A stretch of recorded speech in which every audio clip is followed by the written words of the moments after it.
Hi viewers, welcome to our channel. Indian 2 cinema box office వద్ద తడబాటుకు అయితే గురైంది. అయితే ఇప్పటికే ఇండియన్ 1 సినిమా వచ్చి ఎన్నో సంవత్సరాలు అయ్యింది కాబట్టి ఇండియన్ 2 చాలా డిఫరెంట్గా ఉంటుంది, కొత్తగా ఉంటుంది అనుకున్నారంతా. కానీ స్టోరీ వైజ్గా అయితే శంకర్ మార్క్ కాస్త మిస్ అయిందని మరికొంతమంది, అదేవిధంగా శంకర్ మార్క్ అయితే ఉంది కానీ ప్రస్తుతం ఈ సినిమా స్టోరీ ప్రజెంట్ జనరేషన్కి ఇంకాస్త టైం పడుతుందని కూడా కొంతమంది అభిప్రాయం. మరి సినిమా చూసిన మీ యొక్క అభిప్రాయం ఏంటనేది ఒకసారి కింద కామెంట్ సెక్షన్లో తెలియజేసి మరిన్ని అప్డేట్స్ కోసం ఛానల్ని సబ్స్క్రైబ్ చేసుకుని వీడియోని లైక్ చేయండి. ఇక ఈ సినిమాకి సంబంధించి 5 రోజుల్లో కొనసాగుతున్న విధంగానే వసూలను అయితే రాబడుతుంది. భారీ అంచనాలతో వచ్చినప్పటికీ కూడా ప్రేక్షకుల్ని పెద్దగా మెప్పించలేకపోయింది. కమల్, శంకర్ కాంబినేషన్లో రూపొందిన ఈ మూవీ భారీ నష్టాలతో ముగిసే అవకాశం ఉన్నట్లుగా తెలుస్తుంది. అయితే ఈ సినిమా 8వ రోజు కలెక్షన్స్ వివరాలు చూసుకున్నట్లయితే ఈ సినిమా ఇప్పటికే కలెక్షన్స్ మెరుగుపరుచుకోలేకపోయింది.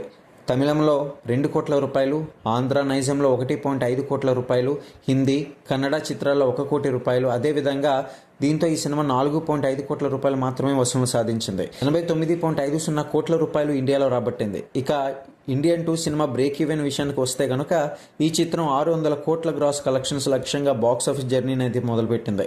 అయితే ఈ చిత్రం ప్రస్తుతం 154 కోట్లు మాత్రమే నమోదు చేసింది. దీంతో ఇప్పుడు ఈ సినిమా భారీ నష్టాల్లో ముగిసే అవకాశం ఉన్నట్లు గట్టిగా వినిపిస్తుంది. మరిన్ని అప్డేట్స్ కోసం ఛానల్ని సబ్స్క్రైబ్ చేసుకోండి.